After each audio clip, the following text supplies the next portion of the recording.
গণঅভ্যুত্থানটা মূলত এটার historic agent হচ্ছে আমাদের জেনজি প্রজন্ম, এবং এই প্রজন্ম গণঅভ্যুত্থান করেছে। আপনারা ভাবছেন যে ওরা তো টায়ার্ড হয়ে গেছে, বাট আপনারা বুঝতে পারছেন না ওই যে পরীক্ষা দিয়ে বের হয়ে আসা ক্লাস 8-এর বাচ্চাটা, ক্লাস 9-এর বাচ্চারা যে আপনাকে যে ট্রল করতেছে, ও যে আসছে এই ঢেউ আপনারা এখনো টের পাচ্ছেন না। মানে আপনারা যত পরিস্থিতি ঘোলাটে করবেন, এই তাদের ওয়েভ আপনাদেরকে সামলাতে হবে। এজন্য ভালোই জঙ্গি গল্প করে লাভ নাই। আপনাদের মনে আছে আগে আইজিপি ছিলেন শহীদুল সাহেব, একটা বই লিখে কি বলেছেন তাদের জঙ্গি নাটকের ব্যাপারে? শেখ হাসিনা তাকে বলেছেন যে নাটকটা আমার বাসার সামনে না করলেও পারতা, মানে 32 নম্বরের পাশে না করলেও পারতে, এটা বলেছেন না শেখ হাসিনা নিজে? এবং নাখালপাড়ায় যাদেরকে জঙ্গি বলে কর্ডন করা হয়েছে, তারা বাইরে এসে সারেন্ডার করতে চাচ্ছে, পুলিশ বাইরে থেকে চিটকিনি লাগিয়ে দিয়ে তাদেরকে মেরে ফেলেছে। এগুলো ঘটেছে। এখন জঙ্গির নামে কি হচ্ছে? এক আফগান তরুণ নাকি বাংলাদেশে মেহমান হয়ে এসেছিলেন, এবং কোনো রকম পাসপোর্ট ভিসা ছাড়া। কোন বর্ডার দিয়ে? ভারতের বর্ডার দিয়ে। তো ভাই আপনি নাকি শুইও নাকি যায় না এই ইয়ে দিয়ে, এই যে সীমান্ত দিয়ে আপনাদের অনুমতি ছাড়া, তাহলে কিভাবে পাসপোর্ট ভিসা ছাড়া যে টিটিপির সাথে সংযুক্ত, অর্থাৎ তেহরিকে পাকিস্তান, তেহরিক তালেবান অফ পাকিস্তান, এই সংগঠনের একজন সংগঠক কিভাবে বাংলাদেশে আপনাদের মানে নলেজে ছাড়া আসলো কিভাবে? এটা আমরা বিশ্বাস করি না। তাহলে এই যে জঙ্গি নাটক সাজাচ্ছেন, মানুষকে ভয় দেখানোর চেষ্টা করছেন, এবং এর মধ্যে দিয়ে বার্তা দেওয়ার চেষ্টা করছেন যে অর্থনৈতিক ক্রাইসিস নিয়ে কথা বলেন না, রিফর্ম নিয়ে কথা বলেন না, গণভোট নিয়ে কথা বলেন না, কারণ একটা নিরাপত্তা পরিস্থিতি তৈরি হয়েছে। এখন আমাদেরকে অনেক শক্ত হতে হবে, অনেক কঠোর হতে হবে।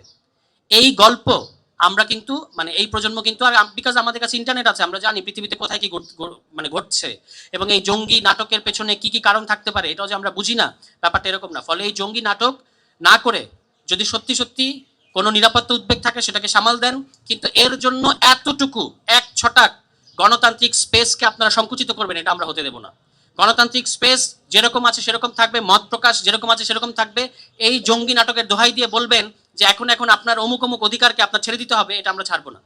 এবং গণভোট আমরা আদায় করে নেবো, এই প্রাইভেট বিশ্ববিদ্যালয়ের শিক্ষার্থীরা আদায় করে নেবে। এটা বলে আমি শেষ করি যে 18 সাল থেকে কিন্তু আমরা দেখতে পেয়েছি যে নিরাপদ সড়ক আন্দোলনের সময় থেকে আমাদের দেশের আন্দোলনগুলো সাধারণত এই পল্টন প্রেস ক্লাব, ঢাকা বিশ্ববিদ্যালয় এরিয়াতে হতো, কিন্তু আমরা এই নিরাপদ সড়ক আন্দোলনের সময় থেকে দেখতে পেলাম east West university, BRAC university, এবং ওই ব্লকটা একটা গুরুত্বপূর্ণ ব্লক হয়ে উঠেছে আমাদের আন্দোলনের।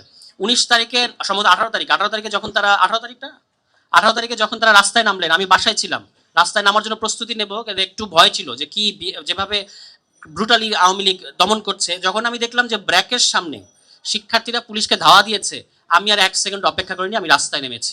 ফলে এই শিক্ষার্থীদেরকে ব্র্যাক, এখন দেখবেন যে বেশি বললে আবার সমস্যা হবে কি, এই যে এই স্ট্র্যাটেজিক গুরুত্ব নিয়ে তারা দেখবেন যে ওখান থেকে ব্র্যাক উঠে আরেক জায়গায় নিয়ে যাবে, বলবে যে এখানে ব্র্যাক, ইস্ট ওয়েস্ট, ক্যাম্ব্রিয়ান এগুলো একসাথে থাকলে তো ওরা তো ভয়ঙ্কর ঘটনা ঘটিয়ে ফেলে, এগুলোকে একসাথে রাখা যাবে না। এই সমস্ত কুবুদ্ধির দিকে যায়েন না। এরা আছে, এই শিক্ষার্থীরা আছে, এবং আরো শিক্ষার্থীরা আসছে। তাদেরকে আপনাদের কমিটমেন্টগুলো ফুলফিল করা ছাড়া অন্য কিছু তারা শুনতে চাইবে না। ফলে গণভোট এই জনগণ, তরুণ শিক্ষার্থীরা এটা আদায় করে নেবে। এখান থেকে কোনো বাইপাস আপনাদের সামনে খোলা নাই। সবাই ভালো থাকবে।